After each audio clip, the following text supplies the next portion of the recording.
Assalamu alaikum. Welcome back to my channel Kitchen with 2 Kids. எல்லாரும் எப்படி இருக்கீங்க? நல்லா இருப்பீங்கன்னு நினைக்கிறேன். அல்ஹம்துலில்லாஹ் நாங்கள் நல்லாவே இருக்கிறோம். இந்த வீடியோஸ் பார்க்குறவங்களுக்கு புரிஞ்சிக்கும் நாங்கள் ஸ்ரீலங்காலேருந்து போகிறோம் கட்டாருக்குன்னு சொல்லி. உண்மையிலேயே நாங்கள் பிளான் பண்ணியிருந்தது இன்ஷால்லா அக்டோபரில் போகிறதா தான். அதுக்கு போகிறோம் திடீர்னு சொல்லி தான் பிளானை சேஞ்ச் பண்ணினோம். நோம்பு ஹாஃப்ல மாதிரி போவோம்னு சொல்லி. என்னென்னு சொன்னால் மகளுக்கு நோம்பு லாஸ்ட் 10ல் அவருக்கு லீவ் ஒன்று கிடைச்சிச்சு ஸ்கூல். அது வரைக்கும் அவருக்கு ஸ்கூல் நடந்துட்டு தான் இருந்துச்சு. அப்போ அந்த லீவை கவர் பண்ணி போவோம். அக்டோபரில் போகிறோம்னு சொன்னால் அவனை 3rd term வந்து இதாகிரும். அப்போ ஃபர்ஸ்ட் டேர்ம் தானே பரவாயில்ல, 3rd term நாங்கள் மிஸ் பண்ணிடலாம் இல்லையா. அப்புறம் அந்த ஐடியாவில் தான் போகிறதுக்குன்னு எடுத்தாச்சு. வளமையிலே நாங்கள் போகிறோன்னு சொன்னால் ஏர்லியாக பிளான் ஒன்றிக்கும் 3 monthsக்கு முதல்ல நாங்கள் இந்த மந்த் தான் போகிறோம். அதுக்குரிய அரேஞ்ச்மெண்ட் எல்லாம் பண்ணிப்போம். ஆனால் இது திடீர்னு போக எடுத்ததால எனக்கு என்ன செய்யற எப்படி குயிக்கா எல்லாம் பிளான் பண்ணி எடுக்கிறன்ற மாதிரி இருந்துச்சு. ஆனா அல்ஹம்துலில்லாஹ் நான் ஒரு வேலை செய்யற வளமையாவே நான் நோம்புக்கு முதல்லயே இந்த பெருநாள் பர்ச்சேசிங் எல்லாம் எடுத்து செஞ்சிருவேன். நான் போறேன் டீக்கல்ல தானே. அப்போ நான் நோம்புக்கு லாஸ்ட் மினிட்ல சரி ஒரு நாளைக்கு முதல்ல சரி போயிட்டு இந்த பெருநாள் பர்ச்சேசிங் எல்லாம் முடிச்சிருவேன். க்ரோசரி பர்ச்சேசிங் முடிச்சிருவேன். ஒரு கிளீன் பண்றது எல்லாம் முடிச்சு நோம்புல இந்த அலைச்சலுக்கு வச்சுக்கொள்ள மாட்டேன். என்ன சொன்னா நாங்கள் நோம்புல நன்மை செய்யணும், நல்ல அமல் செய்யணும். டயர்டாயின்னு அதெல்லாம் செய்ய கிடைக்காது அதுன்றதுக்காக வேண்டி. அப்போ அந்த பெருநாள் பேக் அப்படியே தூக்கி வச்சு கொண்டு போகலாது இல்லையா. அப்போ அதைத்தான் நான் செக் பண்ணிட்டு இருக்கிறேன். எனக்கும் எந்த பிள்ளைகளுக்கும் எடுத்த ட்ரெஸ் எல்லாம் செக் பண்ணி அதுல ஏதாவது குறைபாடுகள் இருந்தா கொஞ்சம் பெருசாய்க்கும் கொஞ்சம் சின்னதாய்க்கும் சைடில் அடிக்க வேண்டிய கட்டாருக்கு நீங்க ஃபர்ஸ்ட் டைமா உங்களோட பிள்ளைல சின்ன பிள்ளைல எடுத்துக்கொண்டு தனியா போறீங்களா இருந்தா இது ஒரு பெஸ்ட் சர்வீஸ்ன்னு நான் சொல்லுவேன்.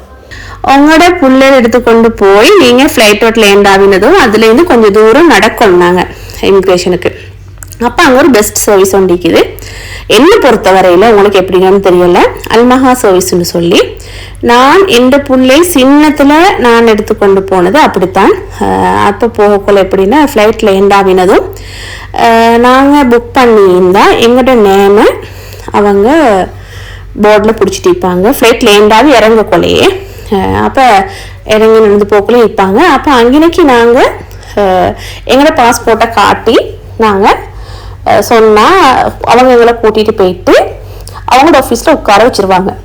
உட்கார வச்சு எங்களுக்கு அங்கே டீயா காஃபியா இல்லை நாங்கள் பிள்ளைக்கு ஃபீட் பண்ணணுமோ அதுக்கு ரூம் இருக்குது. அவங்களுக்கு ஸ்வீட்ஸ் வேணும்னா நீங்கள் ஸ்வீட்ஸ் எல்லாம் சாப்பிடலாம். ப்ரேயர் ரூம் இருக்குது மெயினாக. அதோட ஸ்மோக் ரூம் இருக்குது, ஜென்ஸ் ஆயிருந்தா ஸ்மோக் பண்ணுறவங்களா இருந்தா. அடுத்தது வாஷ்ரூம் இருக்குது, எல்லாமே ஃபெசிலிட்டிஸ் இருக்குது. எங்களை கொண்டு போய் உட்கார வச்சுருவாங்க. எங்களோட லக்கேஜ் எல்லாம் கலெக்ட் பண்ணி வந்து இதுக்கு போகிறோம். உள்ளுக்கே ஒரு ஆஃபீஸர் இருக்கிறாரு, இமிக்ரேஷன் ஆஃபீஸர். அவர் எங்களை இமிக்ரேஷனை முடிச்சு தருவார். அதோட 2 பேர் எங்களோட வருவாங்க. ஒருத்தர் எங்களோட லக்கேஜை கலெக்ட் பண்ணி எடுத்துகிட்டு வருவார். இன்னொருத்தர் எங்களுக்கு கூடவே வந்து ஹஸ்பண்ட் கிட்ட வெஹிக்கல் வரைக்கும் வந்து பொறுப்பு கொடுக்க வேண்டியது அவங்களோட பொறுப்பு. எனக்கு உண்மையிலே எனக்கு மாற செட்டிஸ் ஆகிருந்துச்சு. ஏன்னா ஹமாத் இன்டர்நேஷனல் ஏர்போர்ட்டில் நாங்கள் ஃப்ளைட்டில் இருந்தாங்க மிச்ச தூரம் நாங்கள் இமிகிரேஷனுக்கு நடக்கணும்.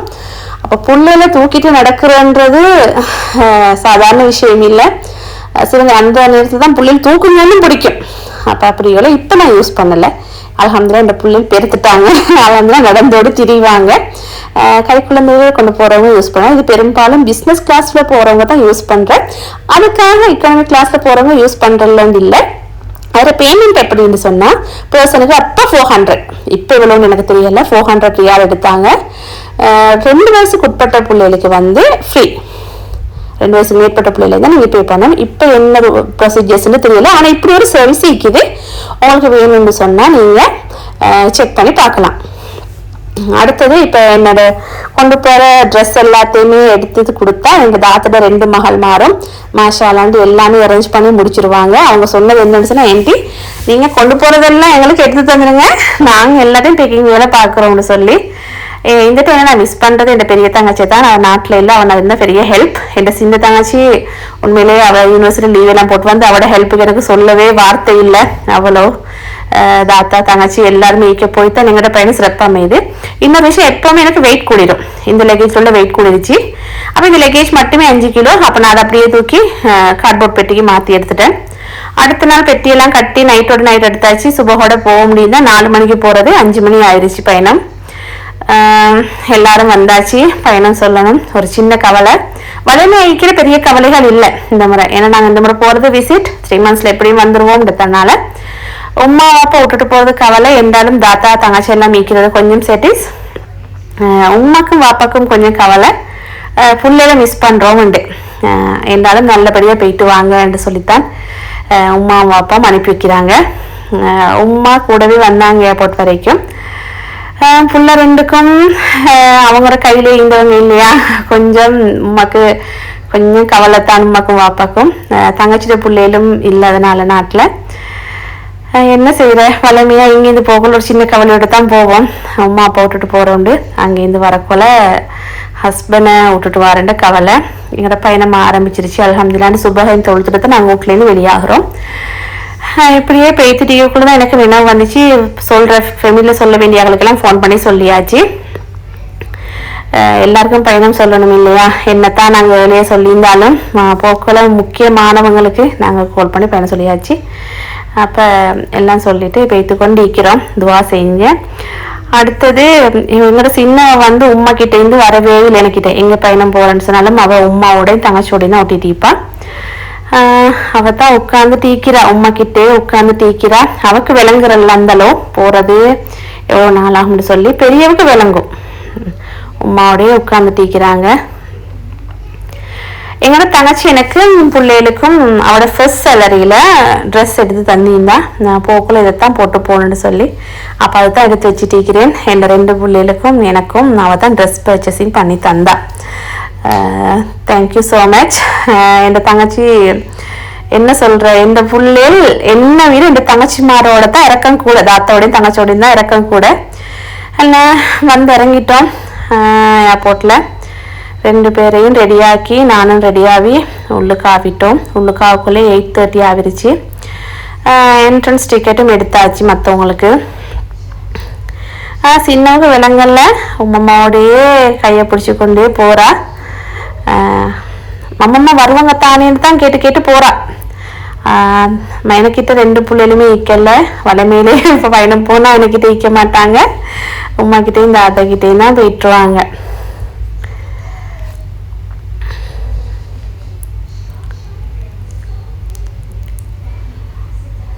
என்னத்தான் எல்லா அரேஞ்ச்மெண்ட்டும் நாங்கள் பக்காவாக பண்ணியிருந்தாலும் லாஸ்ட் மூமெண்ட்டில் ஒரு படப்படப்பும் நீக்கும். போர்டிங் பாஸ் உடைச்சி அங்கே போகும் வரைக்கும் எத்தனை முறை தான் நாங்கள் போயிட்டு வந்தாலும் அந்த படப்படப்புன்னு இருந்துட்டு தான் நிற்கும்.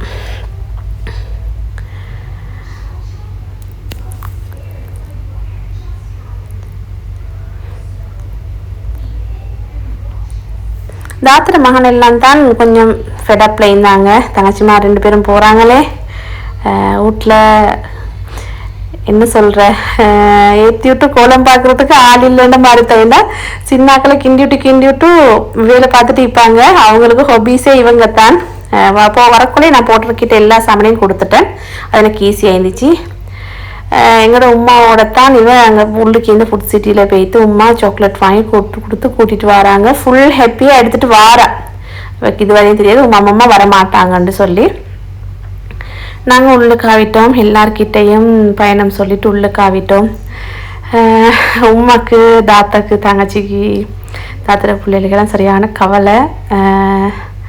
இந்த 3 months போகிறேன்ட்டு தானே எல்லாருக்குமே அல்ஹம்துலில்லாஹ் கொஞ்சம் ரிலாக்ஸ். 3 monthsல வந்துருவாங்க தானே. போர்டிங் பாஸ் உடைச்சாச்சு, உள்ளுக்காவிட்டோம். எங்கள்கிட்ட கேட்டை தேடி போய்த்து கொண்டிருக்கிறோம். எங்கள் சின்னவங்க 2 பேரும் ஒரு குழப்பமும் இல்லை.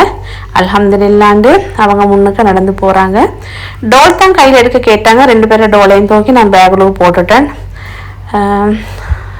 ஃப்ளைட் உள்ளுக்காக போகிறோம். தாத்தா நல்லா லீட் பண்ணி கொண்டு போவா தங்கச்சை. ஏண்டா எனக்கு என்ன மூத்தவையால் சொல்ல போனால் நிறைய ஹெல்ப்னு தான் சொல்லணும். அவள் குழப்பமே இல்லாத ஆள் என் மகள். எல்லாரும் ஃபேமிலியில் சொல்கிறதும் அதுதான். சின்னதாக கொஞ்சம் சுட்டி, அவளோட வயசுக்கு ஈக்கும் தானே சுட்டித்தனம், கொஞ்சம் சுட்டி ஆயிப்பா.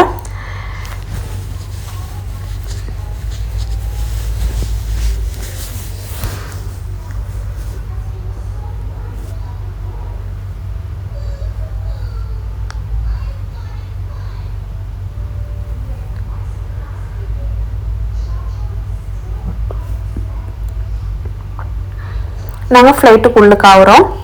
உள்ளுக்காயினா அவங்கவுங்களோட சீட்டில் உட்காந்துட்டாங்க. ஒரு குழப்பமும் இல்லை.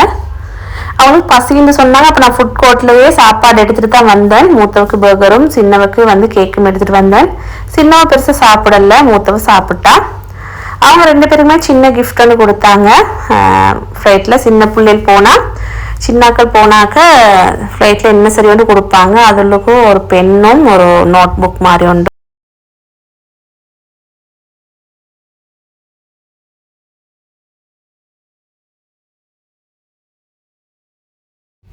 கொஞ்சம் நேரத்திலேயே சாப்பாடு வந்துருச்சு. சாப்பாடு வரக்குள்ள என்னோட சின்னம்மா தூங்கிட்டாங்க, அதற்கு சாப்பிட இல்லாது. அப்போ நான் பெரியவங்க சொல்லி நீங்கள் சாப்பிடுங்கன்னு சொல்லி அவங்கக்கிட்ட சொன்னேன். நான் தூங்கி எழுமினதை முழு கோலம் எடுத்தாருன்னு சொல்லி. அப்போ வலைமையிலேயே கத்தாரி வயசில் நல்ல ஒரு சிக்கன் பிரியாணி ஒண்டிக்கும், அதோட ஒரு டெசர்ட்டிக்கும் ஒரு சலடிக்கும். எனக்கு இந்த சலட் நல்லா பிடிச்சிருந்துச்சு, சிறுதானியத்தால் செஞ்சிருந்தாங்க. உண்மையில எனக்கு நல்லா இருந்துச்சு. அது மற்றவங்களுக்கு எப்படியோ தெரியலை. அதில் ஆரஞ்சு ஜூஸும் எடுத்து கொடுத்துட்டு அவள் சாப்பிட ஸ்டார்ட் பண்ணிட்டான். அப்போ எங்கிட்ட சின்னவ தூங்கிட்டா. அதனால் நான் போகிறோம் லேட் ஆகித்தான் நான் சாப்பிடுவேன்.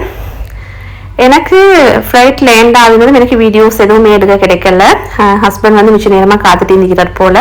பிள்ளைகள் 2 பேருமே அபிய கண்டதும் ஃபுல் ஹாப்பி. அவங்களுக்கு அவர் வெல்கம் பண்ண வந்திருந்தார் கிஃப்டோட தான். அவங்களுக்கு பெரிய சந்தோஷம். அதோட எங்கள் ஹஸ்பண்ட் கிட்ட போய் சேர்ந்துட்டோம் அல்ஹம்துலில்லாஹ். என்னோட வீடியோ உங்களுக்கு பிடிச்சிருந்தா மறக்காமல் சப்ஸ்கிரைப் பண்ணுங்கள். தேங்க்ஸ் ஃபார் வாட்சிங்.